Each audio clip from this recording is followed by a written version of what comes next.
Hello friends, welcome in our channel. मैं हूं आपका दोस्त गोविंद शर्मा। बात कर रहे हैं बायोलॉजी की, और बायोलॉजी में बात कर रहे हैं ग्लैंड्स के बारे में हमने बात की थी, ग्रंथियों के बारे में हमने बात की थी। और जैसा कि आपका प्यार मिल रहा है, आपके व्यू मिल रहे हैं, आपके कमेंट मिल रहे हैं, बहुत बहुत अच्छा लग रहा है। बहुत बहुत धन्यवाद आपका। हमारी फैमिली अभी बड़ी होगी और भी बड़ी हो जाएगी, अच्छे अच्छे सब्सक्राइबर जुड़ेंगे, धुआंधार बालक यहाँ पर जुड़ने वाले हैं, तो बने रहें मेरे साथ। आज जैसा कि आपने थंबनेल पर देख लिया होगा कि थंबनेल पर हम क्या कराने जा रहे हैं। यहाँ पर आज की बात करेंगे हम बची हुई ग्रंथियों के बारे में। पिछली वीडियो में मैंने आपको कराया था पीयूष ग्रंथि के बारे में, इसमें हम बात करेंगे और अन्य ग्रंथियों के बारे में। तो बात करेंगे आज जो बात करेंगे, सबसे पहले हम बात कर रहे हैं थायराइड ग्लैंड के बारे में। तो थायराइड ग्लैंड से कितने क्वेश्चन आते हैं?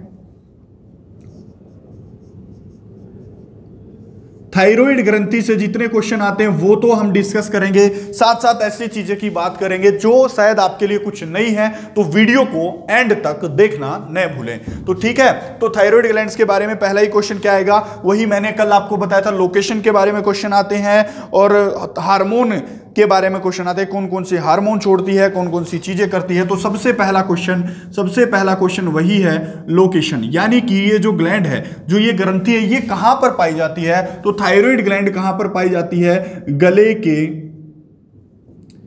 गले के चारों ओर। जो अपना गला होता है, या तो क्वेश्चन आएगा गले में पाई जाती है। कौन सी ग्लैंड? थायराइड ग्लैंड कहां पर पाई जाती है? गले में पाई जाती है। दूसरा यहां से क्वेश्चन आपको लिखना है कि largest endocrine gland, largest endocrine gland कौन सी है? देखो, अगर क्वेश्चन में आए कि हमारे शरीर की सबसे बड़ी ग्रंथि क्या, सबसे बड़ी ग्रंथि अगर पूछेगा तो आपको आंसर लगाना है क्या? लीवर आपको आंसर लगाना है। लेकिन अगर पूछे सबसे बड़ी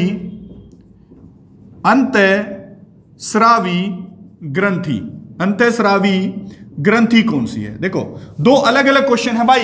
देखो, लीवर क्या है? एक प्रकार की एक्सोक्राइन ग्लैंड है, बाह्य स्रावी ग्रंथि है। लेकिन ये अगर ओवरऑल देखें, सभी ग्रंथियों को मिला लें, अंतःस्रावी ग्रंथियों को मिला लें या बाह्य ग्रंथियों को मिला लें, तो सभी ग्रंथियों में सबसे बड़ी कौन सी है? वो है लीवर। लेकिन अगर मैं केवल और केवल एंडोक्राइन की बात करूं, अंतःस्रावी ग्रंथियों की बात करूं, तो सबसे बड़ी ग्लैंड कौन सी है? तो वो है थायराइड ग्लैंड्स। ये क्वेश्चन हो जाने चाहिए, ये क्वेश्चन मैंने आपको समझा दिए हैं। तो देखो, आगे क्वेश्चन क्या आएगा, एच ग्लैंड किसे कहते हैं? एच आकार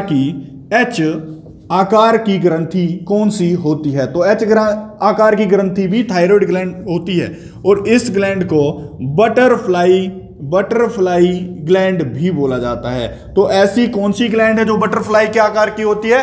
थायराइड ग्लैंड। ऐसी कौन सी है जो एच आकार की होती है? Thyroid gland. ऐसी कौन सी है जो गले में पाई जाती है? तो थायराइड ग्लैंड। और सबसे बड़ी अंतःस्रावी ग्रंथि भी कौन सी है? थायराइड ग्लैंड भी होती है। और एक क्वेश्चन ये भी आता है कि थायराइड ग्लैंड को टी ग्लैंड भी बोला जाता है। इसके नाम से टी ले लिया और इसको टी ग्लैंड भी बोला जाता है। तो सारे क्वेश्चन आप यहां से कर पाओगे या नहीं कर पाओगे। देखो, अब करती क्या है ये ग्रंथि? करती क्या है ये सुन लो। ये ग्रंथि आयोडीन को कंट्रोल करती है हमारे शरीर में। किस चीज को कंट्रोल करती है? आयोडीन को कंट्रोल करती है हमारे शरीर में। और आयोडीन को कंट्रोल करने के साथ साथ इसका एक कार्य है हमारे शरीर में मेटाबॉलिज्म को मैनेज करना, मेटाबॉलिज्म को कंट्रोल करना। मेटाबॉलिज्म से आप क्या समझते हो, बताना एक बार। कि डाइजेस्टिव रेट का मतलब क्या है? देखो, पाचन क्रिया या पाचन रेट बोल लो या डाइजेस्टिव रेट बोल लो। अब रेट का मतलब क्या है, मेटाबॉलिज्म का मतलब क्या है? देखो, हमने कुछ खाया तो शरीर ने उसको ना डाइजेस्ट करने में कितना टाइम लिया है? डाइजेस्ट करने में हर एक चीज का कुछ टाइम होता है, 2 घंटे, 3 घंटे, 4 घंटे, और उससे शरीर ने जो भी आवश्यक तत्व थे वे निकाल लिए। उसी रेट को बोलते हैं मेटाबॉलिज्म रेट। तो मेटाबॉलिज्म रेट जो होता है वो कंट्रोल करने में कौन सी ग्रंथि सहायक है? तो थायराइड ग्लैंड इसमें सहायक है। तो पढ़े हमने क्या है, मेटाबॉलिज्म के बारे में हमने यहां पर पढ़ा।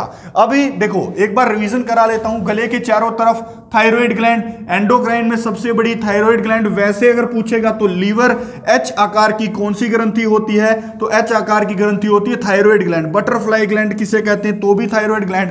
और आयोडीन को कंट्रोल करती है तो भी थायराइड ग्लैंड। मेटाबॉलिज्म को कंट्रोल करती है तो भी थायराइड ग्लैंड। और डाइजेस्टिव रेट को कंट्रोल करती है तो भी थायराइड ग्लैंड। अब बात करते हैं इसके हार्मोन्स के बारे में और कैसे ये डाइजेशन को कंट्रोल करती है, क्या क्या बातें हैं उनको जानने की कोशिश करेंगे। तो थायराइड ग्लैंड के जितने भी हार्मोन हैं उन हार्मोन को देखने की कोशिश हम करेंगे, पढ़ने की कोशिश करेंगे। जितने भी अच्छे अच्छे क्वेश्चन हैं वो बनाने की कोशिश यहां पर हम करने वाले हैं। तो हो जाएगा? अरे हो जाएगा, इतना तो हो जाना चाहिए भाई।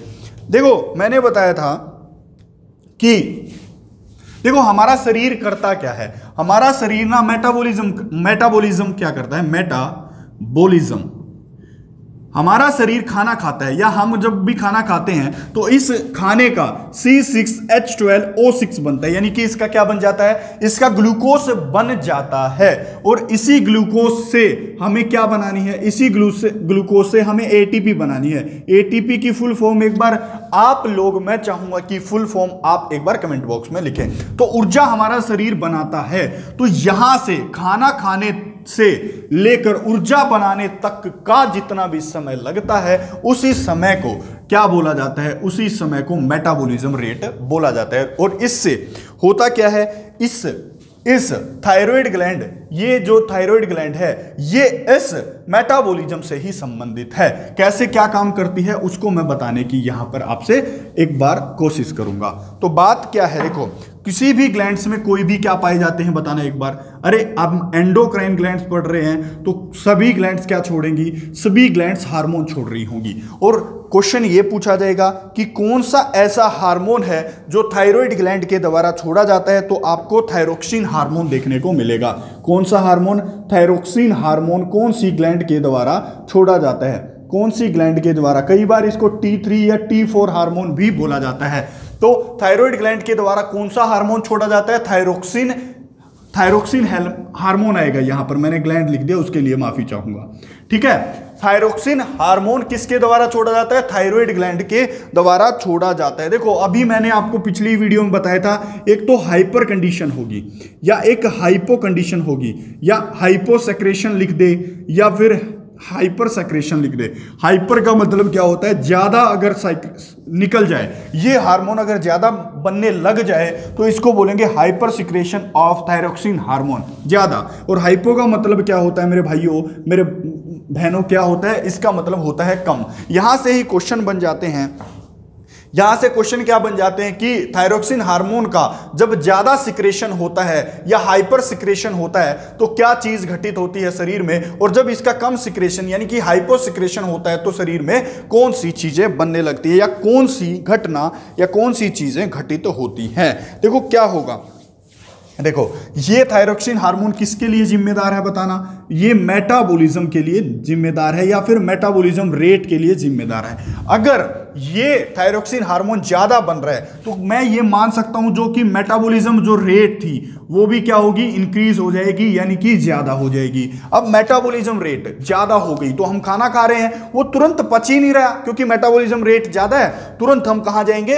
तुरंत हम वेस्ट निकालने चले जाते हैं। तो क्या होगा इससे जो हमारा जमा होने वाला क्या था? जमा होने वाला फूड था जिसको हम रिजर्व फूड बोलते हैं, क्या वो हमारे शरीर में रुक पाएगा? अरे टाइम ही नहीं लगा, मेटाबॉलिज्म रेट ज्यादा हो गया, तो क्या वो रिजर्व फूड हमारे शरीर में बच पाएगा? तो आप बोलोगे कि सर अगर मेटाबॉलिज्म रेट एक तय समय से अत्यधिक हो जाता है तो ये रिजर्व फूड हमारे शरीर में नहीं रह पाता या रुक नहीं पाता। अब रुक नहीं पाता, ये किसके अधिकता के कारण हो रहा है? थायरोक्सिन हार्मोन की अधिकता के कारण ये हो रहा है। तो इससे रोग कौन से होते हैं हमारे शरीर में? मतलब हम बिल्कुल पतले हो जाएंगे, कंकाल सा दिखने लगेगा, कुपोषण का शिकार भी हम हो सकते हैं। तो थायरोक्सिन हार्मोन की ज़्यादा सिक्रेशन से हमारे शरीर में जो जमा खाना है या रिजर्व फूड होता है वो नहीं बच पाता। तो और ये बता दो हम रिजर्व फूड किसके रूप में करते हैं? तो आज का आंसर होगा ग्लाइकोजन के रूप में करते हैं। ये भी क्वेश्चन मोस्ट इंपोर्टेंट है, ग्लाइकोजन के रूप में हम करते हैं। आगे क्या है, अगर इसका कम सिक्रेशन हो, देखो अगर इसका कम सिक्रेशन हुआ तो मेटाबॉलिज्म रेट क्या होगी, मेटाबॉलिज्म रेट क्या होगी बताना एक बार, मेटाबॉलिज्म रेट क्या होगी, मेटाबॉलिज्म रेट भी कम हो जाएगी। और जब ये मेटाबॉलिज्म रेट यानी कि हम खा रहे हैं लेकिन वो हमारे पचने में इतना सारा टाइम ले रहा है, उसके कारण क्या होगा, ये जो रिजर्व फूड है ये हमारे शरीर में इकट्ठा होने लगेगा और इसको कहते हैं जड़ मानता का रोग, जड़ मानता का रोग। यानी कि हमारा शरीर ना जड़ता महसूस करेगा कि यहाँ से अपने कलाई नहीं घूम रही है, कहीं ना कहीं हमें मूवमेंट में दिक्कत आती है और हमारा शरीर बहुत भारी होना स्टार्ट करता है। और इसको कहीं जगह पर क्या बोला जाता है, क्रीटिनिज्म डिजीज किसके कारण हो जाती है, तो क्या होती है, हाइपोसिक्रेशन ऑफ थायरोक्सिन हार्मोन के कारण ऐसा होता है। यानी कि जब थायरोक्सिन हार्मोन कम बनता है तो जड़मानता का रोग या क्रीटिनिज्म रोग हो जाता है। ये बातें हो जाएंगी थायराइड ग्लैंड से, अरे ना हो जाएंगी, अरे नहीं होंगी क्या, बताना एक बार। आगे जो हमने ग्लैंड पढ़नी है वो हमने पढ़नी है थाइमस ग्लैंड। क्या पढ़नी है, थाइमस ग्लैंड। तो थाइमस ग्लैंड से वही क्वेश्चन, ये कहाँ स्थित होती है, कौन सा हार्मोन इसके द्वारा छोड़ा जाता है, या उस हार्मोन से हमारे शरीर पर क्या प्रभाव पड़ता है, यही देखने की कोशिश हम इस सीरीज में कर रहे हैं। तो कौन सी ग्लैंड पढ़ेंगे, अब हेडिंग डाल लीजिए या अब अपने नोट्स में लिखना thymus gland. Thymus gland, thymus gland को थाइमस ग्लैंड ही बोला जाएगा हिंदी में, और ग्रंथि ग्लैंड्स के लिए हम प्रयोग कर सकते हैं। तो थाइमस ग्लैंड्स पूछेगा, लोकेशन अगर पूछे इसकी लोकेशन, या पूछेगा कि थाइमस ग्रंथि कहाँ पर स्थित होती है, तो लोकेशन पूछ ले या इसकी स्थिति पूछ ले कि कहाँ पर स्थित होती है, तो आपका आंसर रहना चाहिए कि सर ये चेस्ट में होती है। चेस्ट में, देखो चेस्ट में ये हड्डी है, इस हड्डी का क्या नाम है, मैंने आपको प्रीवियस वीडियो में बताया था, एक बार बताना। जो ये बीच वाली बोन होती है, मिडल बोन, इसको अभी तो मैं मिडल बोन लिख रहा हूँ क्योंकि मैं आपका देखूंगा कि आपने कितना सीखा, या आप बताएं एक बार। मिडल बोन जो होती है अपने चेस्ट में, उसके बिल्कुल नीचे पाई जाती है। कौन सी ग्लैंड पाई जाती है, थाइमस ग्लैंड पाई जाती है। अब इससे क्वेश्चन ये भी आएगा कि कौन सी ग्रंथि उम्र के साथ गायब हो जाती है, कौन सी ग्रंथि गायब हो जाती है उम्र के साथ, कौन सी हो जाती है, तो आपका आंसर इसमें भी रहेगा थाइमस ग्लैंड। देखो ये अपना ना समय के साथ ये ग्लैंड अपना साइज घटाना स्टार्ट करती है और एक समय आता है जब हम बिल्कुल बूढ़े हो जाते हैं। और आपने देखा होगा बूढ़ों में बीमारियां उनको जल्दी घेर लेती हैं। क्यों घेर लेती हैं इसी का अभी बात करेंगे, क्योंकि जो थाइमस ग्लैंड होती है वो एक हार्मोन बनाती है। क्या, एक हार्मोन बनाती है, और उस हार्मोन का नाम भी क्या है, आपको तुरंत याद हो जाएगा, थाइमोसिन। थाइमोसिन हार्मोन किसके द्वारा बनाया जाता है, तो थाइमस ग्लैंड के द्वारा बनाया जाता है। और ये करता क्या है, तो आपको याद रखना है कि ये WBC यानी कि वाइट ब्लड सेल यानी कि श्वेत रक्त कोशिका बनाता है। कौन सा, ये थाइमोसिन हार्मोन WBC यानी कि व्हाइट ब्लड सेल श्वेत रक्त कोशिकाओं के निर्माण में सहायक होता है। और श्वेत रक्त कणिकाएं मैंने आपको बताई थी, उनमें भी मैंने एक टाइप बताई थी, उस टाइप का नाम था लिम्फोसाइट्स। लिम्फोसाइट्स मैंने बताई थी। लिम्फोसाइट्स को क्या बोलते हैं, सैनिक बोला जाता है। शरीर का सैनिक किसे बोला जाता है, क्वेश्चन आ सकता है, लिम्फोसाइट्स भी आ सकता है। और ये एक प्रकार की श्वेत रक्त कणिकाओं का ही टाइप है लिम्फोसाइट्स, या फिर आंसर में WBC भी आ सकता है। और ये लिम्फोसाइट हमारे शरीर में किस चीज का निर्माण करती हैं, ये हमारे शरीर में एंटीबॉडी का निर्माण करती हैं। और एंटीबॉडी क्या करता है, एंटीबॉडी ही हमारे शरीर में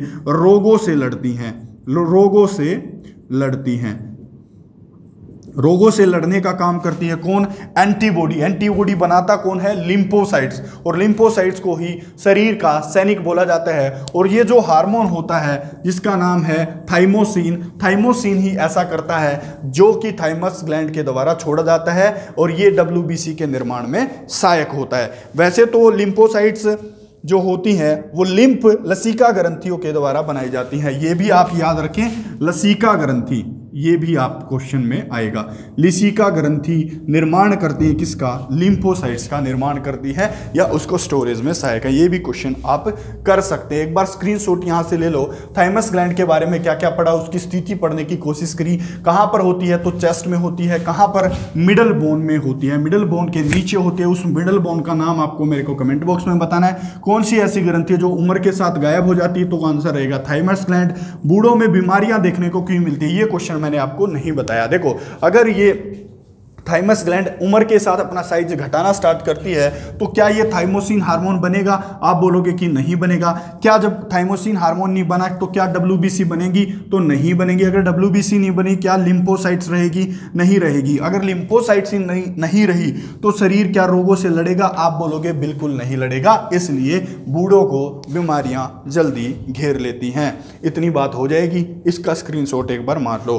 आगे बात करेंगे पीनल ग्लैंड के बारे में। बहुत खूबसूरत ग्लैंड हमारी पीनल ग्लैंड होती है, जो हमारे शरीर को मेंटल हेल्थ यानी कि दिमागी जो स्वास्थ्य हमारा होता है उसके लिए उत्तरदायी है, क्योंकि ये एक अच्छी चीज़ करती है। वो अच्छी चीज़ क्या है वो तो मैं आपको बताऊंगा ही। इसके लिए अगर आपको ये वीडियो अच्छी लग रही है तो इस वीडियो को यार एक बार लाइक कर दें, चैनल को सब्सक्राइब कर दें। आगे क्या पढ़ रहा हूं? Penal gland. Penal gland, penal gland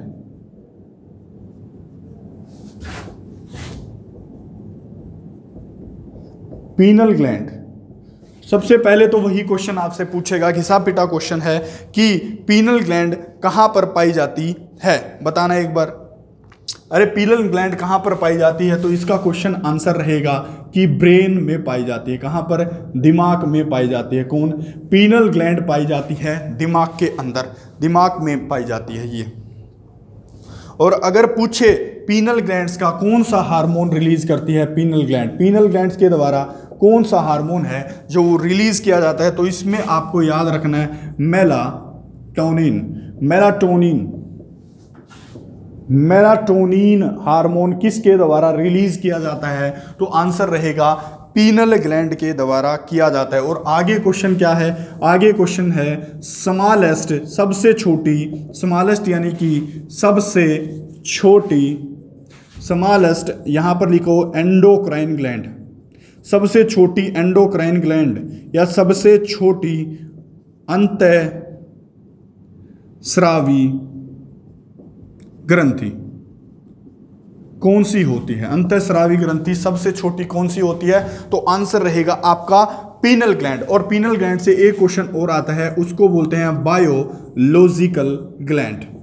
biological gland का मतलब क्या है? सुन लो कि बायोलॉजिकल जो भी अपने फंक्शंस होते हैं, बायोलॉजिकल ग्लैंड के जगह पर आप यहां पर एक शब्द लिख सकते हैं बायोलॉजिकल क्लॉक। किसे कहते हैं? तो पीनल ग्लैंड को बोलते हैं। पीनल ग्लैंड क्या करती है वो तो मैं आपको एक बार समझाऊंगा। उससे पहले मैं आपको ये बताऊं कि बायोलॉजिकल क्लॉक क्या होती है। देखो, हमारे जो संबंध है पीनल ग्लैंड का, वो संबंध है किससे? नींद से। नींद से संबंध है इसका। यानी कि ये हमारे शरीर को ये बताती है कि हमारे शरीर में नींद का टाइम कब होता है। मोस्टली जो ये मेलाटोनिन हार्मोन है, इससे ये क्वेश्चन भी आता है कि अंधेरे में एक्टिव हार्मोन कौन सा होता है? ऐसा कौन सा हार्मोन है जो अंधेरे में ज्यादा एक्टिव होता है? कौन सी? मेलाटोनिन। और मेलाटोनिन ही नींद के लिए उत्तरदायी होता है। ये हमारे शरीर में नींद का कॉन्सेप्ट कहां से आया कि देखो, हमें नींद आना स्टार्ट होती है 8 से 9 घंटे अगर हम काम कर लेते हैं तो हमें तुरंत नींद आना स्टार्ट होती है। और जब भी हम सोने के आदी हैं, फॉर एग्जाम्पल कोई 10 बजे सोने का आदी है रात को, तो उसको तुरंत 10 बजे तुरंत नींद आना स्टार्ट हो जाती है। और उसको जैसे कि मैं कभी खाना 10 बजे खा रहा हूं, कभी 9 बजे खा रहा हूं, या मेरा एक शेड्यूल फिक्स है कि मैं अपना खाना 9 बजे ले लेता हूं, मैं 8 बजे किसी काम को करता हूं, तो ये क्या करती है? ये ग्लैंड ऐसे ही काम करती है। ये उन चीजों को या उन कामों को एक क्लॉक सेट कर देती है कि अगर हम 10 बजे सोने लगे तो हम 10 बजे ही सोएंगे। अगर हम 8 बजे खाना खाने के आदि तो 8 बजे तुरंत हमें भूख लग जाएगी। इसलिए इसको बायोलॉजिकल क्लॉक बोला जाता है। और ऐसा क्वेश्चन आएगा किस हार्मोन के ज्यादा सिक्रेशन से या कम सिक्रेशन से क्वेश्चन आता है। हाइपो मतलब क्या होता है? कम सिक्रेशन से अनिद्रा रोग हो जाता है। अनिद्रा रोग किस हार्मोन के कम सिक्रेशन से होता है? तो इसका आंसर रहेगा मेलाटोनिन हार्मोन। ये हो जाएगा क्वेश्चन, अरे हो जाएगा क्या क्वेश्चन, मेलाटोनिन हार्मोन। और एक देखो, एक साइंटिस्ट थे, एक बायोनिस्ट थे जिनका नाम था रेने ने शरीर की आत्मा बोला है। तो शरीर की आत्मा कौन सी ग्लैंड होती है? तो आपका आंसर रहेगा पिनल ग्लैंड। क्यों बोला इन्होंने? क्योंकि देखो, हमें नींद ही नहीं आएगी तो हमारा दिमाग अशांत हो जाता है, और दिमाग अशांत हो जाता है तो कहीं ना कहीं आत्मा अशांत होती है, या फिर जो भी चीज़ें होती हैं, शरीर इम्बैलेंस हो जाता है, बायोलॉजिकल फंक्शंस इसके खराब हो जाते हैं। इसलिए क्या है कि इन्होंने ये बोला कि अगर हमारे दिमाग को कोई चीज़ ठीक करती है तो वो करती है नींद, क्योंकि नींद में हमारा शरीर रिपेयर होता है। इसलिए इन्होंने, और नींद आने में सहायक होती है ये पीनल ग्लैंड, इसलिए रेने ने आत्मा बोला है। किसको? पीनल ग्लैंड को इन्होंने आत्मा बोला है। यहाँ पर हो जाएंगे क्वेश्चन। पीनल ग्लैंड मैंने करा दी, थाइमस ग्लैंड मैंने करा दी, और यहाँ पर मैंने थायराइड ग्लैंड, 3 ग्लैंड्स के बारे में मैंने यहाँ पर चर्चा की है। आने वाली वीडियो में हम बात करने की कोशिश करेंगे एड्रेनल ग्लैंड्स के बारे में। तो आई होप ये सीरीज, ये चीज़ें आपको समझ में आ रही होंगी, अच्छा लग रहा होगा। पेन डाउन इनको किया करो, नोट्स बनाने की कोशिश करो, बार बार रिवीजन में चीज़ों को लेके आओ, अच्छा लगेगा, अच्छी चीज़ें होती चली जाएंगी। बहुत बहुत धन्यवाद अगर आपने ये वीडियो देखी है तो।